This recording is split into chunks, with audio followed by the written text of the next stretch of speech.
everyone, RTO is one of the inevitable and functional challenge faced by all the e-commerce businesses. Today, we have Arvind Shivkumar, the Chief Business Officer of Vamaship with us. Vamaship is a logistics marketplace for businesses, facilitating shipping to over 20,000 pin codes in India and over 200 countries to and from India. Thank you for being with us, Arvind. Hey, thank you. Thank you, Priya. Considering that it is the same shipping partner who delivers orders for a client, why are the RTO rates high for COD orders compared to the ones that are prepaid? Just to clarify, when you talk about the rates, is the percentage fair? Yeah. Sure. Yeah. So typically, an RTO has multiple facets.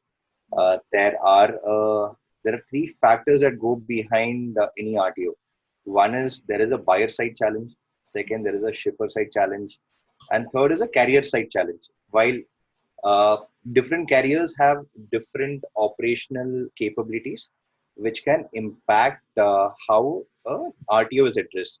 Now, say for example, if I have to speak about how a buyer can impact an RTO to happen, irrespective of the carrier who is carrying the shipment, would be that a buyer is not a serious buyer. He tends to book too many COD orders, or he ends up booking multiple orders at the same time. A buyer may not check the tracking update of the order frequently. He would tend to not inform his folks that an order is expected when he is out of, he or she is not at home, or he or she is not in office. They may not pick up a phone call when a delivery person is trying to reach them. They may not check the SMS updates that they receive from a logistics company or the aggregator that the shipper is using, the seller is using, or from the seller themselves. A seller we tend to over communicate with SMS, emails, WhatsApp messages, and they tend to ignore. It may not necessarily be a deliberate ignorance. It could be because they are busy, or they tend to get a lot of messages where it gets missed out in the pool of messages or emails that they receive. They tend to share an incorrect pin code, either through an oversight, or they know that there are challenges when it comes to delivering a certain shipment to receiving any parcel in their address because of the pin code. So they end up sharing a nearby pin code, where they then eventually want to locally coordinate. Now that can also possibly result into an RTO. They often tend to reschedule shipments. Now, when they reschedule shipments from a logistics company standpoint, it completely breaks their entire cycle, because if the logistics company's interest is to ensure that the shipment is delivered in the first possible instance. There could be a challenge with respect to a language where the delivery boy is trying to reach out and he's not able to understand what the buyer is speaking. And there could be cancellations that could happen by the buyer because the shipment was delayed, or he or she had a change of mind, or there is a guilt that, hey, I ended up ordering, but fine, it's COD. I can reject it and get I don't have to pay for it. So sometimes guilt can impact. From a shipper standpoint, when you look at, there are multiple factors that goes behind why an RTO can still happen irrespective of the carrier. One reason is the shipper or his marketing team's understanding about what value and what kind of users would put a value to their product. A limited understanding can result into targeting of a wrong target audience. As a business, when I go online, I always want to ensure that I'm able to cater to the entire country. And then I end up getting into contracts without realizing the fact that, hey, I may possibly want to target a certain set of users. Different companies will have different target audience. Premium a product is, their target audience primarily may have to be tier 1 cities and state capitals. When you look at a mass market kind of thing, where there will be skewness towards a rest of India kind of shipments. Third is, if you see actually from a shipper side challenge, there could be inadequate measures which are taken by a shipper to validate old data. Now, I may have received a order from the same buyer earlier, or I may have not validated the address, while the intention is to validate, but sometimes when you get 500, 600,000 orders a day, you may possibly need an entire team to sit a call center to call up and check whether, hey, whether have I received the right address, whether the address is complete, whether have I validated the mobile number, whether have I validated the now validation of mobile number can primarily happen through a WhatsApp. That's the best way of validating. Get an order confirmation through a WhatsApp message, which can make it easier. Whether as a team, do I understand what NDR process that my carrier follows, irrespective of prepaid or a COD shipment. I need to understand what is the NDR process that a carrier follows. How do they classify each of the tracking events which results into an NDR? Say, for example, someone like an Express B classifies NDR as temporary and permanent. It could be different for a different carrier. Now, understanding that and ensuring and having an understanding of how many attempts that they would take would at least help us understand what is the urgency in which I need to respond to them, how many attempts they will make, how many days they will hold it at the destination. These are information which will help us plan better, reach out to the customer, understanding, okay, these are the tracking events for which I've got an NDR, categorizing it and grouping it to identify, okay, first, which are address related challenges. Let me address those first because they are high priority. Second is consignee not reachable. Third is, the customer has canceled the order.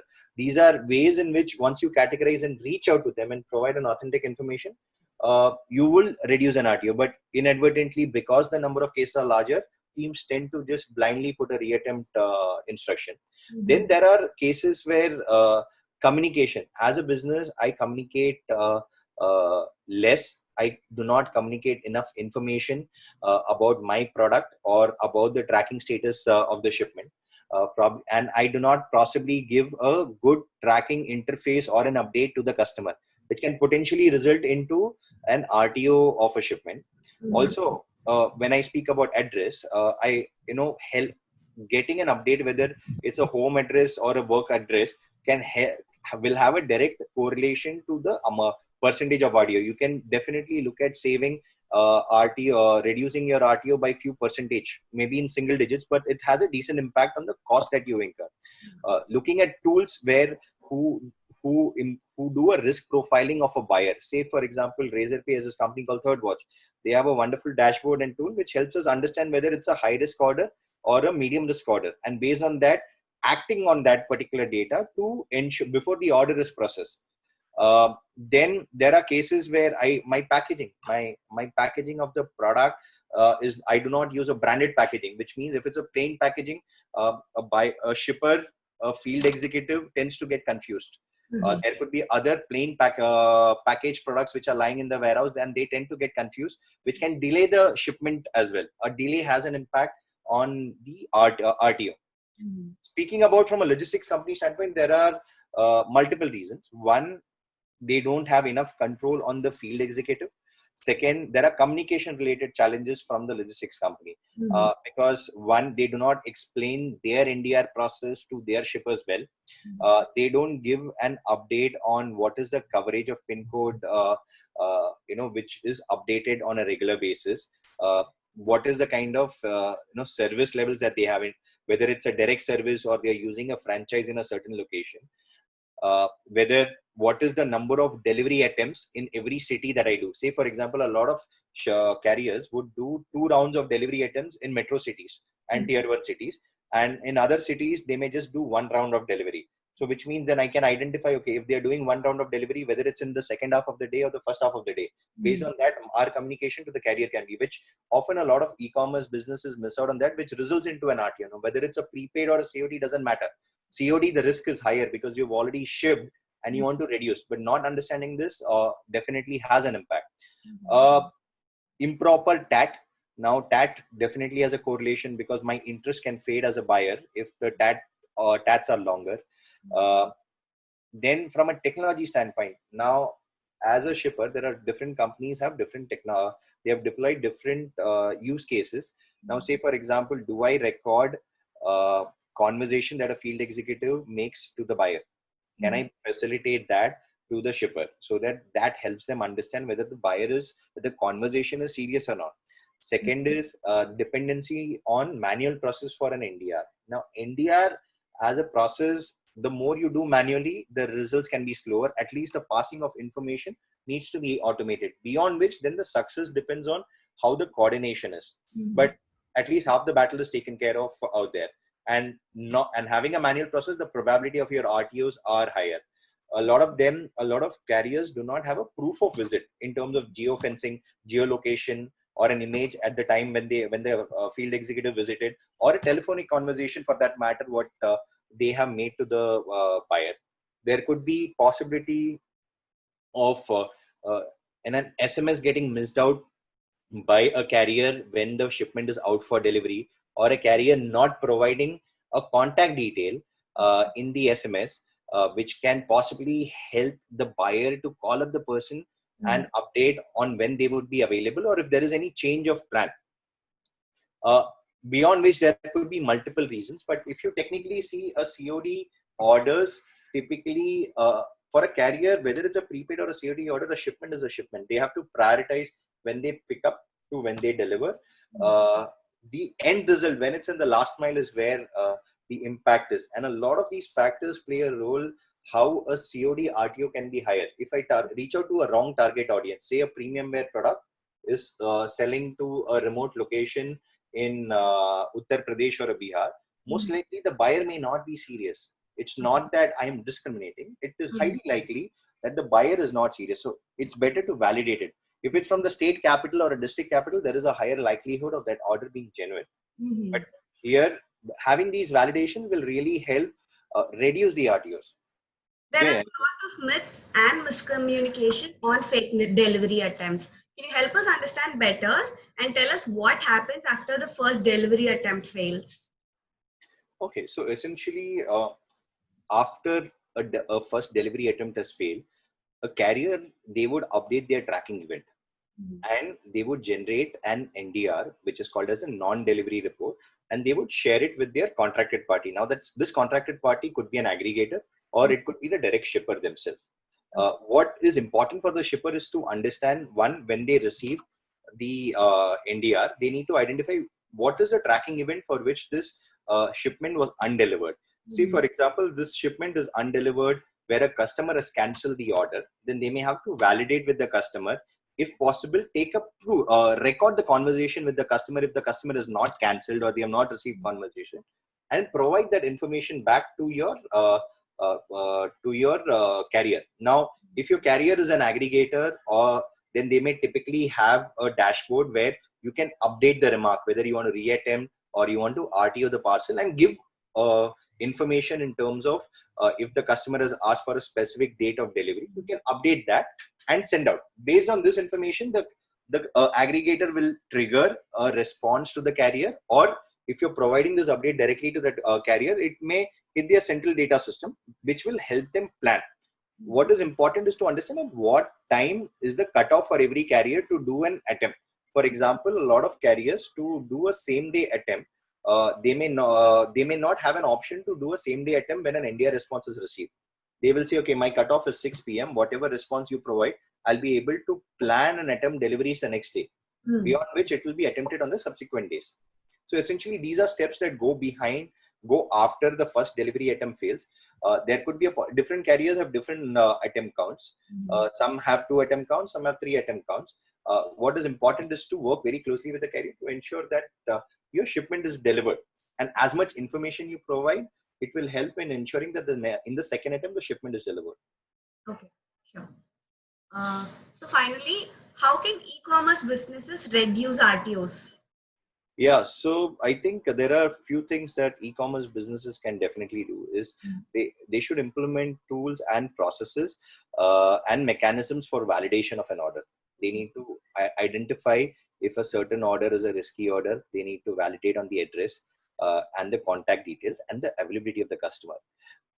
If this is taken care of, at least 30% of the issue in terms of RTO is addressed straight away. Second, what they need to ensure is they give adequate information about the product. They give a near realistic image of the product so that a customer is not confused. And if possible, and if cost permits, if they can give try on as an option for someone who is in spectacle, jewelry, or apparel, they could possibly look at try on as an option where a customer is able to relate whether a certain product suits them or not suits them. Then is communication. They need to ensure that email, SMS, WhatsApp preferably are mediums which are used to communicate, where customers can track. One, they get a tracking update. Second, they're able to also track. Often a customer is also scared whether he is going to receive his order on time or not on time, because they may have ordered for a certain event, or they may have just done a shopping off the fly. Having a tracking update will definitely help reduce RTO. Then understanding the NDR process followed by the end carrier. With now, if you are using delivery, express B, ecom express, it is important to understand what is the process that they follow, how many delivery counts, how many attempts do they do, what is their delivery count in the city where they are going to do an attempt. Do they do one round of attempt or 2 rounds of attempt in a day? What is the reason for which it has a challenge has happened? What is their process that is there? What is their cutoff in terms of receiving an input? Do they receive an input through their panel or through an email communication? How many attempts that they will do? What is the kind of follow-up that you need to do? There is a lot of iteration that will go behind this to identify the right mix, and then work very closely with your carrier to ensure that your shipments deliveries are have increased in, and try to measure it month on month whether the percentage of deliveries have increased month on month with every carrier, and go back to them and see if you can work around how they can improve. Can you get contracts where there is a money back guarantee? These are things which can definitely help. I think this, wherever possible, if a carrier is able to substantiate with call recordings of what they have done, will definitely help. Wherever you could facilitate those information to the carrier, will definitely help you reduce your RTO. And RTO is just is a piece which is extremely important. You can possibly incentivize prepaid shipments by giving some discounts. You can disincentivize COD shipments by maybe charging an additional amount for a COD order, or alternatively charging a nominal 50 rupees or 100 rupees, which will filter out a non-serious buyer out of the equation, and you will have more serious buyer. And lastly is your brand positioning. I mean, would someone who wants to buy a Louis Vuitton online, the set of buyers who would go and visit their website to place that order itself is going to be different. Not everyone is going to go and visit their website.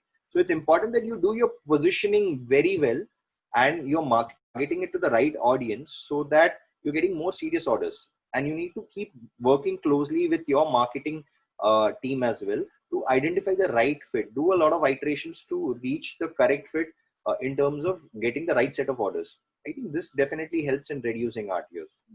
But then, how can having a shipping cost help me identify if he's a serious buyer or not? Because let's say whether I have a shipping cost or not, if it's going to be a non-serious buyer, he's going to like place the order anyways.